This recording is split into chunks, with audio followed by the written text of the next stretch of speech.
ജനസംഖ്യാ നിരക്ക് കുത്തനെ കുറഞ്ഞു വരുന്നത് കൊണ്ട് വലിയ ആശങ്കയിലാണ് റഷ്യയും ചൈനയും ജപ്പാനുമൊക്കെ. ഇതോടെ അത് എങ്ങനെയെങ്കിലും ഉയർത്തുക എന്നതാണ് അവരുടെ ലക്ഷ്യം. ഇതിനായി പുതിയ പദ്ധതി അവതരിപ്പിച്ചിരിക്കുകയാണ് റഷ്യൻ റിപ്പബ്ലിക്കായ കരേലിയ. ആരോഗ്യമുള്ള കുഞ്ഞിന് ജന്മം നൽകുന്ന 25 വയസ്സിന് താഴെയുള്ള വിദ്യാർത്ഥിനികൾക്ക് റഷ്യയിലെ കരേലിയ ഭരണകൂടം 1 ലക്ഷം റൂബിൾസ് നൽകുമെന്നാണ് വാഗ്ദാനം ചെയ്തിരിക്കുന്നത്. ഇക്കാര്യം മോസ്കോ ടൈംസ് ആണ് റിപ്പോർട്ട് ചെയ്യുന്നത്. 25 വയസ്സിന് താഴെയുള്ള ഒരു പ്രാദേശിക സർവകലാശാലയിലോ കോളേജിലോ മുഴുവൻ സമയ വിദ്യാർത്ഥികളോ കരേലിയയിലെ താമസക്കാരോ ആയവർക്കാണ് ഈ പണം ലഭിക്കുന്നത്. 2025 ജനുവരി 1 മുതൽ പ്രാബല്യത്തിൽ വരുന്നതാണ് ഈ പ്രസവ പ്രോത്സാഹന നയം. എന്നാൽ പ്രസവിക്കുന്നത് ചാപിള്ളയാണെങ്കിൽ ഈ ബോണസ് കിട്ടില്ല. പ്രസവിച്ച ഉടനെ കുട്ടി മരിച്ചാൽ ആനുകൂല്യം ലഭിക്കുമോ എന്നത് സംബന്ധിച്ച് നയത്തിൽ പറയുന്നില്ലെന്നും മോസ്കോ ടൈംസ് പറയുന്നു. എന്തെങ്കിലും വൈകല്യമുള്ള കുട്ടികൾക്ക് ജന്മം നൽകുന്നവർ ഇതിന് യോഗ്യരാണോ എന്നതും ഈ നയത്തിൽ വ്യക്തമായി പറയുന്നുമില്ല. ഉക്രൈനുമായുള്ള യുദ്ധത്തിന് പിന്നാലെ വിദേശത്തേക്കുള്ള പൗരന്മാരുടെ പലായനവും ജനസംഖ്യാപരമായ പ്രതിസന്ധിയും രാജ്യം നേരിടുന്ന അവസരത്തിലാണ് ഇത്തരത്തിലുള്ള നയങ്ങൾ റഷ്യയിൽ കൊണ്ടുവരുന്നത്. റഷ്യയിലെ ജനനനിരക്ക് നിലവിൽ ചരിത്രത്തിലെ ഏറ്റവും താഴ്ന്ന നിലയിലാണ്. 2024 ആദ്യ പകുതിയിൽ 5,99,600 കുട്ടികളാണ് റഷ്യയിൽ ജനിച്ചത്. 25 വർഷത്തെ ഏറ്റവും കുറഞ്ഞ നിരക്കാണത്. 2023 കാലയളവിനെ അപേക്ഷിച്ച് 16,000 കുട്ടികളുടെ കുറവാണ് ഉണ്ടായത്. റഷ്യയിലെ മറ്റ് റിപ്പബ്ലിക്കുകളും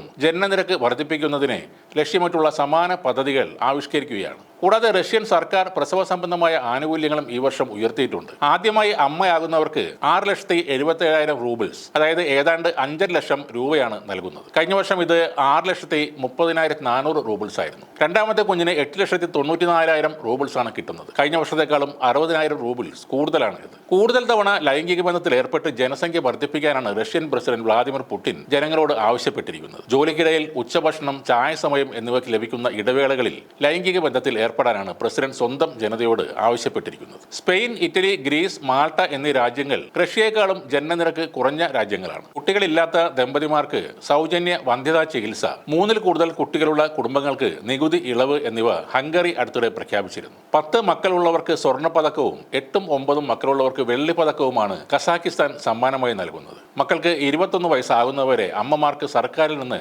പ്രത്യേക അലവൻസും ലഭിക്കും. ഇന്നത്തെ മലയാളി കുടുംബങ്ങളിൽ ശരാശരി 2 കുട്ടികൾ തികച്ച് ഇല്ലെന്നതാണ് മറ്റൊരു വസ്തുത. ഒരു കുഞ്ഞു മാത്രമുള്ള ധാരാളം കുടുംബങ്ങൾ ഇന്ന് കേരളത്തിലുണ്ട്. കുട്ടികൾ വേണ്ട എന്ന് കരുതുന്നവരുടെ എണ്ണവും കൂടുകയാണ്. 70കളിലും 80കളിലും ഒക്കെയായി ജനസംഖ്യാ നിയന്ത്രണത്തിന്റെയും കുടുംബാസൂത്രണത്തിന്റെയും വലിയ പരസ്യങ്ങളായിരുന്നു നമ്മൾ എവിടെയും കേട്ടിരുന്നത്. സഞ്ജയ് ഗാന്ധിയുടെ നിർബന്ധിത വന്ധ്യംകരണം ഏറെ കുപ്രസിദ്ധമായിരുന്നു. ആദ്യം നാം 2 നമുക്ക് 2 എന്നായിരുന്നു. പിന്നീട് നാം 1 നമുക്കൊന്ന് എന്ന രീതിയിലുള്ള കുടുംബാസൂത്രണ മുദ്രാവാക്യമാണ് ഉണ്ടായിരുന്നത്. ഇപ്പോൾ നാം 1 നമുക്കിനി ഒന്നും വേണ്ട എന്ന ചിന്താഗതിയാണ് ഉള്ളത്. ലോകത്തിന്റെ ഒരു ഭാഗത്ത് യുവജനങ്ങളുടെ എണ്ണം കുറയുമ്പോൾ മറുഭാഗത്ത് ജനസംഖ്യ വിസ്ഫോടനം തന്നെ നടക്കുകയാണ്. 2050 അമേരിക്കയെ പിന്തള്ളി നൈജീരിയ ജനസംഖ്യയിൽ 3-ാം സ്ഥാനത്തേക്ക് എത്തും. ആഗോള ജനസംഖ്യാ വളർച്ചയുടെ പകുതി ഇന്ത്യയടക്കം 9 രാഷ്ട്രങ്ങളിൽ നിന്നായിരിക്കും. Pakistan, America, Congo, Egypt, Ethiopia, Nigeria, Indonesia, Tanzania എന്നിവയാണ് ജനസംഖ്യയിൽ മുന്നിലെത്തുന്ന മറ്റ് രാജ്യങ്ങൾ. ഒരു നിയന്ത്രണവുമില്ലാതെ മത്സരിച്ച് ജനസംഖ്യ കൂട്ടുന്ന രാജ്യങ്ങളാണ് പാകിസ്ഥാനും നൈജീരിയയും. നാളെ എന്നൊരു ചിന്ത ഇല്ലാത്ത, അല്ലെങ്കിൽ ചിന്താശേഷി ഇല്ലാത്ത ആളുകൾക്ക്